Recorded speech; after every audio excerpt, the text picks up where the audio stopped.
Starting off with just supermarket roses, some dried foliage and various long green pieces out of the garden into a tall vase. Just preparing the roses before they go in, so snipping off any other greenery that might be too close into the water, pulling off some of those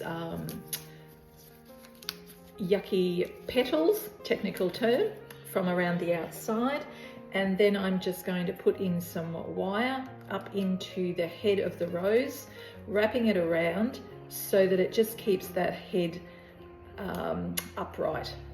So there, 3 I've already done. I'll just work my way through the rest of the roses.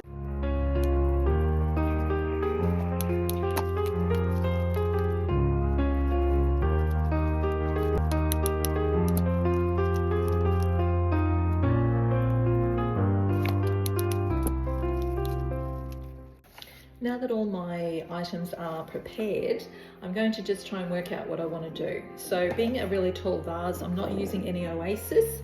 I have got these 3 really tall mother-in-law tongues. So I'm not sure, I'm thinking I might just use the one. You basically want to be double your vase, so I just need to cut this off a little bit. And always remember to actually cut the flower or the foliage before you put it into water. So I'm just thinking that's going to be my center.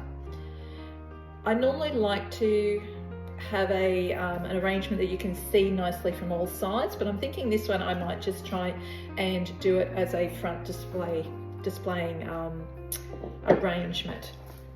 Now I also have, well, seeing I've worked on that, I might just try and use some of these pieces. I've got 3. I like to always work in uneven numbers, so these are probably going to be already okay lengthwise, but I will just snip them off again, and I'm pretty well going to just position them on either side of the mother-in-law's tongue.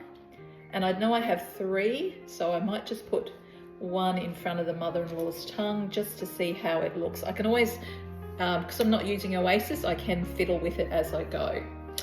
And thinking then we might start putting in some roses, just looking at probably the larger blooms towards the back, working down into a smaller bloom. They're actually probably not going to need much adjustment in length. Just again snipping them off before you're putting them into water. And I always also like to not necessarily have them all at exactly the same length, so just slightly putting them in at different lengths. So far that's all I have. It's just the roses in, so I'll keep working on it. Okay, I've also got these from the garden. I may try and introduce them out to the sides to add a bit of different movement and different space around the arrangement. Trying not to block the actual roses.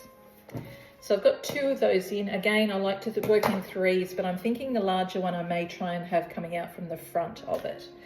So picking up another 3 roses, putting them in at different lengths. Interesting, this one, I had it sort of in front of the rose. It was annoying me. So I'm just going to pull it out and put it more behind the rose. I normally do work in oasis, so this is a little bit different, just this free-flowing arrangement.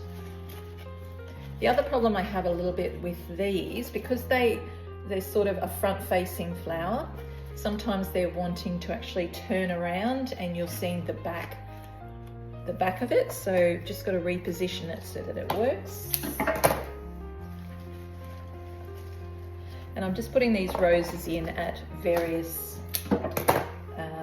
levels, so that they're not in front of each other, that you can actually appreciate every rose.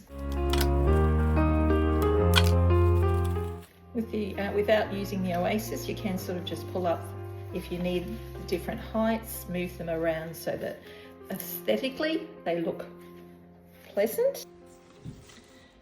So I'm just going to fiddle with these a little bit, trying to get different heights, different lots, different ways to see them, making sure that they're all lovely.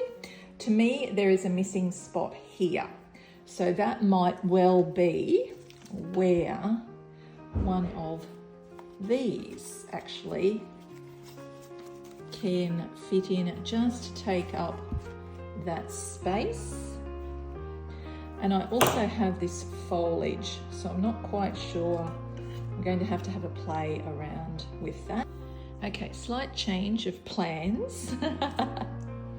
I ended up taking these guys out of the middle, and I've just rolled one, and I'll probably do another one off to the side here. So really we've got 3, 3 and 4 positioned over here with a feature rose in the middle. I've sort of gone slightly off center. So normally you would, for a very symmetrical, you would do like the tallest with a lower angle on either side, but I've actually sort of gone the taller pieces on that side. These cute little lower foliage, and as I said, I'll do another green rolled one of these, and then I've put in some of the dried foliage on that side. So I'm happy with it so far. They are getting a little bit clustered together here, so I'm just going to have to keep an eye on them and make sure that the foliage doesn't overpower them.